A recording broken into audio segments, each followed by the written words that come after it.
This is Pod Populi. Podcast for the people.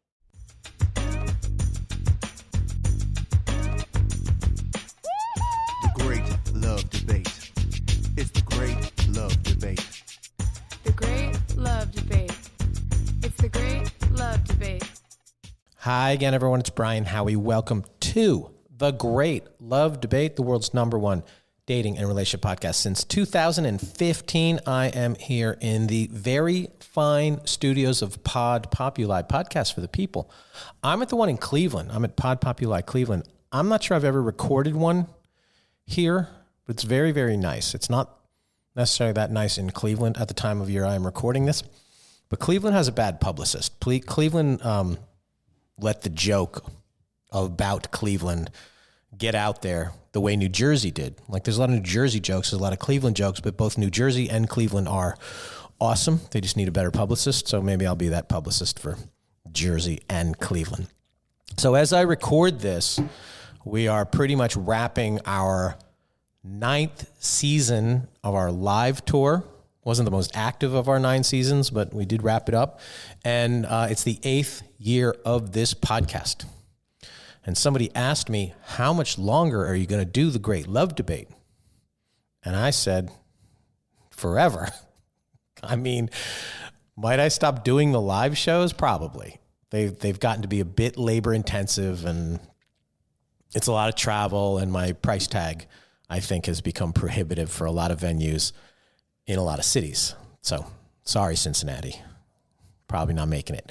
But this podcast, I think I'm always going to do this. As the saying goes around here in the studios of Pod Populi, Podcast for the People, it's said that a great podcast is formed at the intersection of passion and curiosity. And I still have both those things for this show and these conversations. And I imagine I'll be still talking about all of this stuff for as long as I am alive. And I'll probably haunt you guys from the grave with it even after I'm gone. Ask her out, guys. You're going to be hearing that. You're going to be hearing that. So when I first started this whole thing, my manager at the time said, I think the way this ends is you announce your engagement on the last episode, and that's it. And you kind of ride off into the sunset. And at the time, I thought it was a great idea. It was like a finale. It was like, I'll do this show until that happens, and when that happens, bon voyage. Sayonara. That's it. Thought it was great. Great finale. Natural exclamation point to this whole journey. But even if that happened, and that probably will happen as an episode, we're all about content here. So that will be an episode. I don't think it should be a stopping point, because there is no stopping point.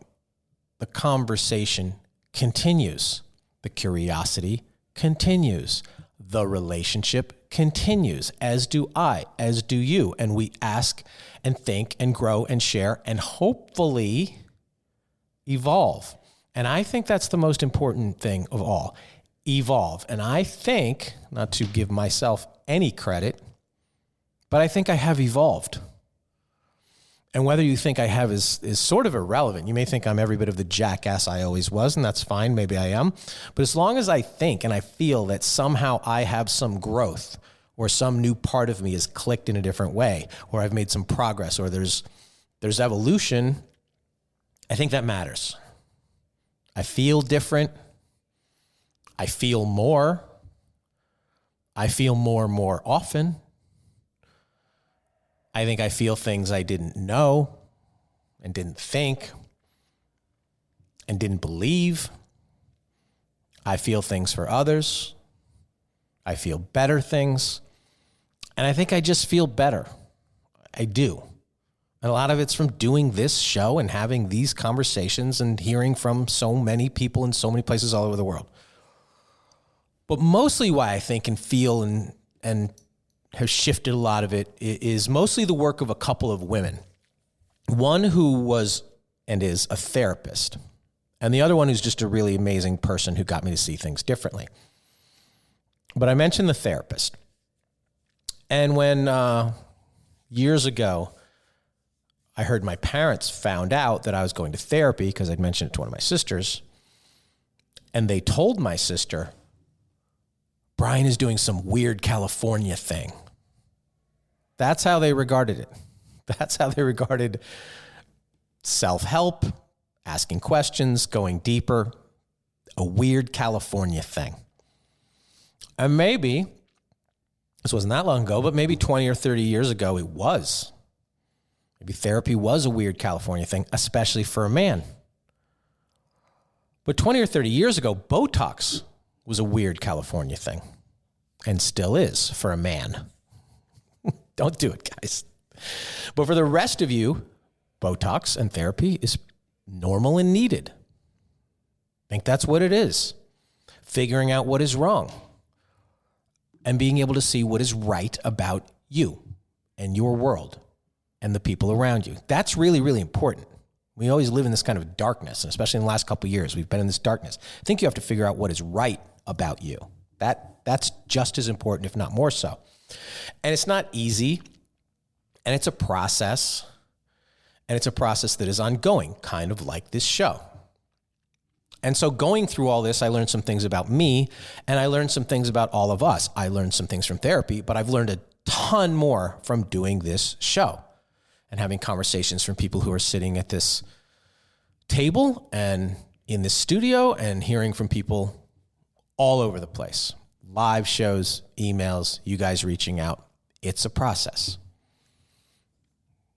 So when I learn these things about me and about all of us collectively, because all of this is really a conversation for all of us that I think are important and that should matter, I kind of narrowed it down.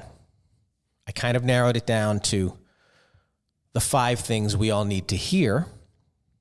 If you need a concise title, that's it. The 5 things we all need to hear. And why these things are meaning to me. And I think to all of you. So I'm going to give that to you. That's a teaser here, but that's what we're going to dive into here. I have to take a quick break. Got to pay for these fancy studios in Cleveland. But I'm going to get into the 5 things that we need to hear, I need to hear, and why we need to hear them right after this.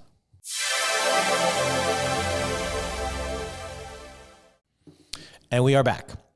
And we are talking, I guess, about how fucked up I was and may or may not still be. Fun show.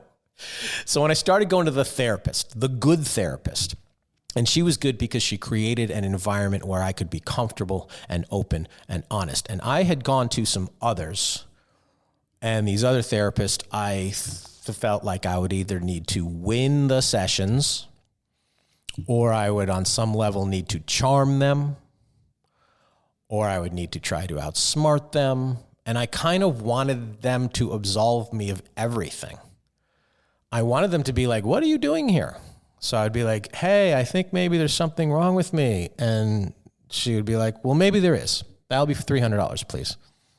And she wasn't wrong to say that, but she was just like, what would you like me to do? She knew, and she was a smart therapist. I just wasn't ready for it at the time. She was just like, what do you want me to tell you? You're fine. Everything's good. You wanted that. That's what she thought I was paying her for, to be like, everybody else is fucked up. It's not you.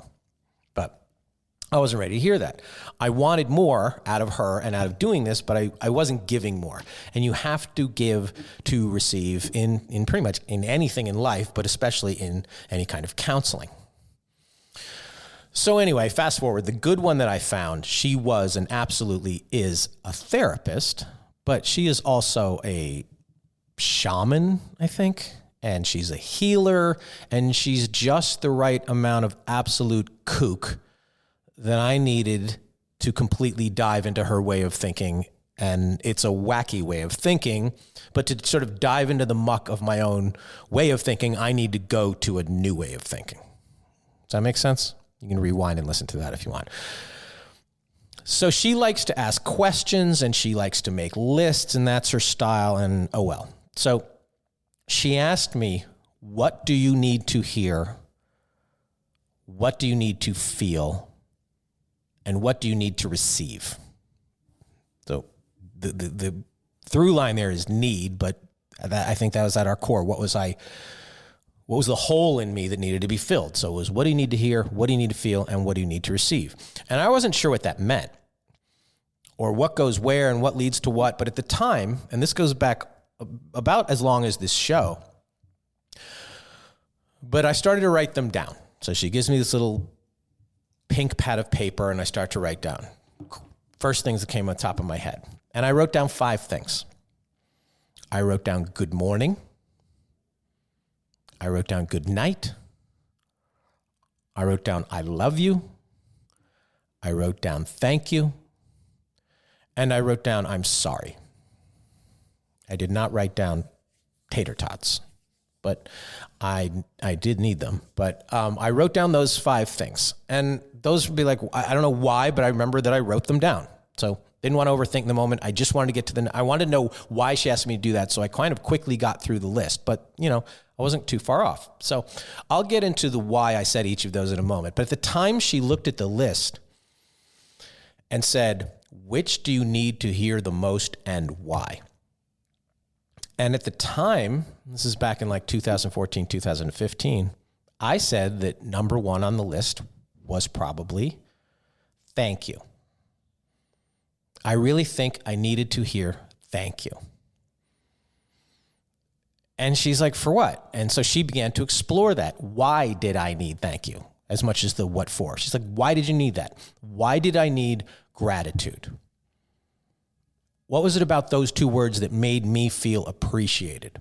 And so we spent hours and hours and very expensive, a lot of sessions on why did I need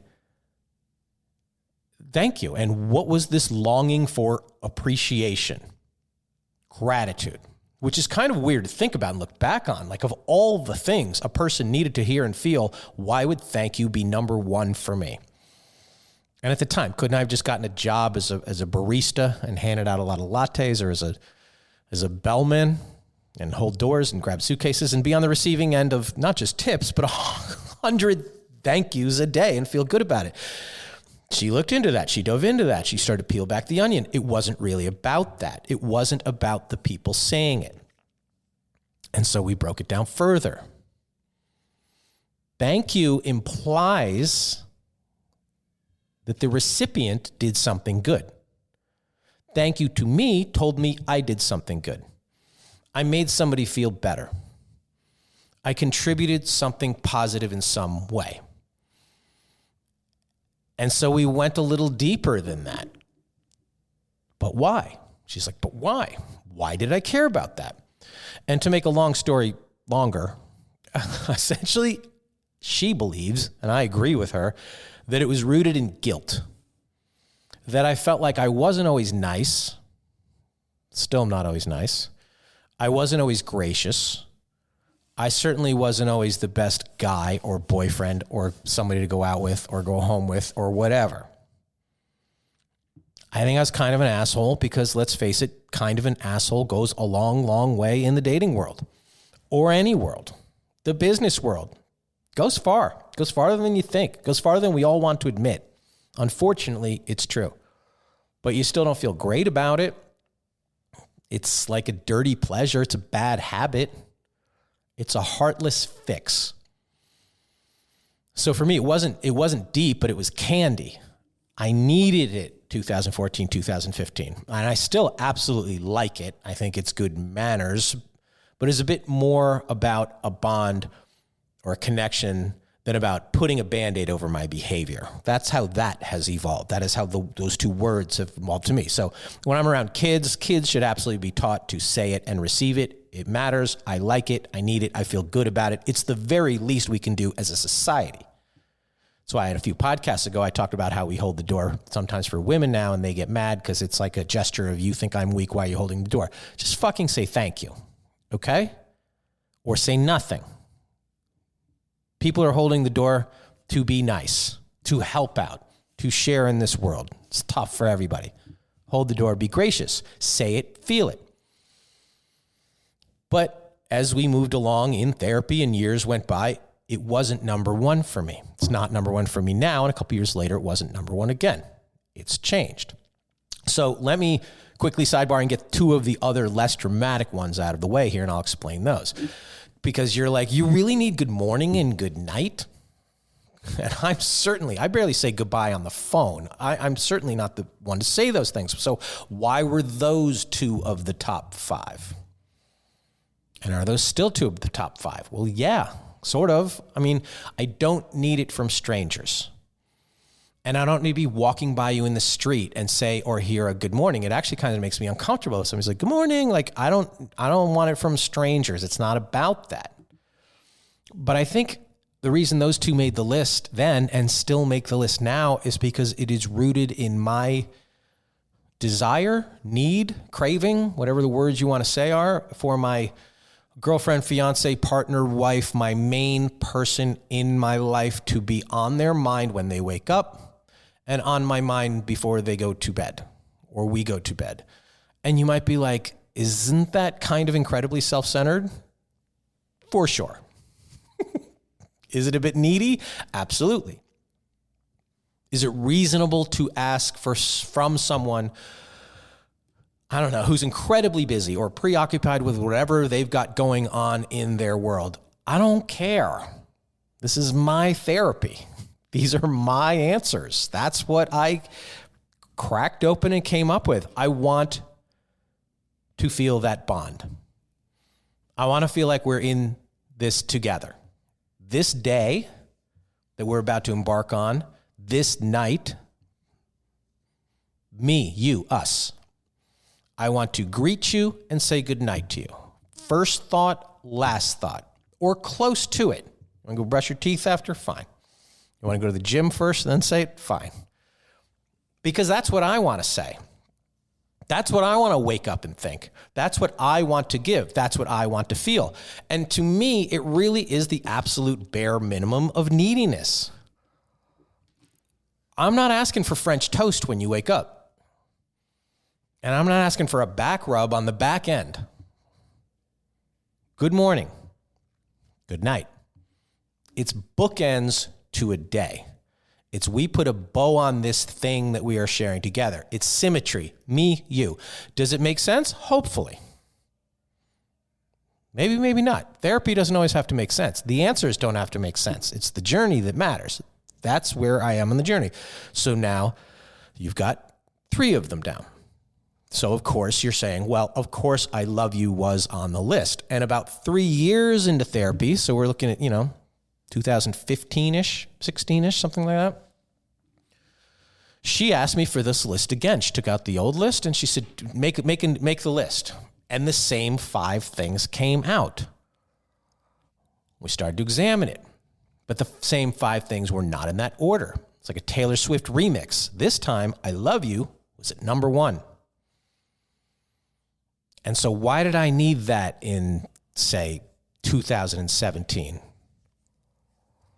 Well, I think it's because obviously I hadn't heard enough of it. I hadn't said enough of it. I didn't feel enough of it. And most importantly, I think I didn't trust enough of it. And well, you say, well, you can't hope to hear it and then say it and you don't trust it. You can't want it and then you thank you and you don't trust that. Well, yes, that's an excellent point of hypocrisy you're pointing out, great love listeners. I think you're right. I agree with you. I think I wanted to hear it because I wanted to believe it. And as I've said far too many times on and off this podcast, I love yous were not available for consumption or distribution in the house of Howie. And everything probably stems back to that. So I needed it. So halfway through this journey from the beginning to now, I needed it from the right person with the right meaning at the right time. And so when you get it and feel it and believe it, it's probably still 1. And it probably should always be 1, but it isn't because it isn't. People say it for all sorts of reasons. People give you all sorts of looks and gestures and things when they say it. People want to hear it for all sorts of reasons, and they don't even understand why they are saying it. I love Twizzlers. I love dogs. Oh my God, I love White Lotus. The word has sort of been diluted. You don't define it for yourself. You need to define it before you can say it, feel it, hear it. people say it because they think it's what the other person wants to hear. Often, not all the time. They say it because they're supposed to. They say it out of habit or obligation. Or they give what I call the Gesundheit, I love you, which is I love you too. I like the freestanding, random, middle of the street, middle of the day, I love you. So when you hear it, or even when you say it, there are a whole lot of who, what, where, when, hows that come into play. And while I was able to overlook all of that a few years ago, I don't think I can do that quite as well now. And so maybe that's me evolving, or maybe that's my neuroses, or maybe because I literally have the word love in the title of this show that perhaps I'm numb to it. How special can it be if I say it 50 times a day? Well, maybe it can be really special. Because maybe if you say it to the right person and hear it from the right person, it is far and away still number one. Because they're number one and you're number one. So maybe it should always be at the top. Probably should be. But for me, at this time, for this purpose, as we went on, kind of got bumped to number two. So 7-8 years, I needed thank you. And then I needed I love you. And I always needed good morning and good night. But now rolling into 2023, the number one thing for me is, and you're checking your notes now, like, what's left on the list? Yep, I'm sorry. Huh. And before you're like, well, that's a downer. Let me explain.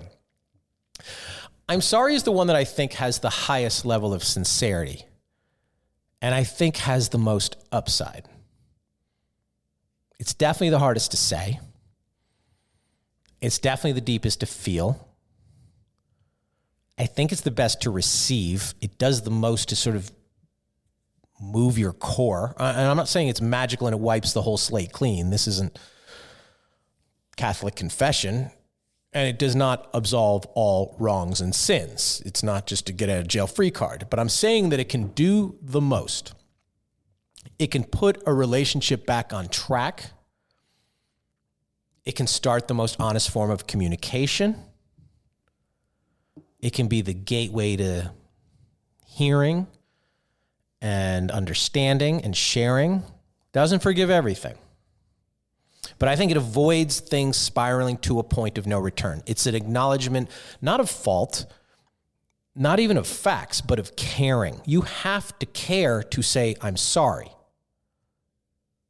You have to feel something to say, I'm sorry. And you have to go to a place that you don't want to go to say, I'm sorry. And that's what therapy is sometimes all about, as are relationships, as are podcasts even, going to the places you don't really want to go or didn't expect to. You have to go deep to find I'm sorry. You have to go deep to receive it and share it. Same with all this stuff. All of it.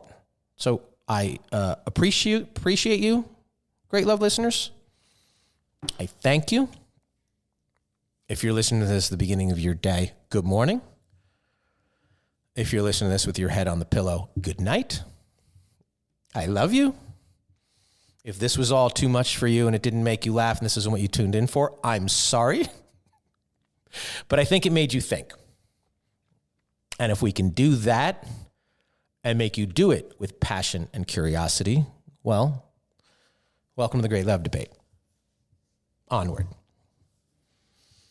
You got something that should be added to your list or my list, shoot me an email, greatlovedebate@gmail.com, and we will probably follow up on this in the days ahead. Please, as always, like, share, review, and follow this podcast. Your reviews mean a lot in the podcasting ecosystem. Check out greatlovedebate.com, our live tour schedule. I can guarantee you we will be doing a 10th season of live shows. I'm not sure how detailed it would be or how many I will do, but we will be doing... You'll see. Go to greatlovedebate.com after the first of the year and check it all out. Onward we go. Because as always at the Great Love Debate, we never stop making love. See you next time.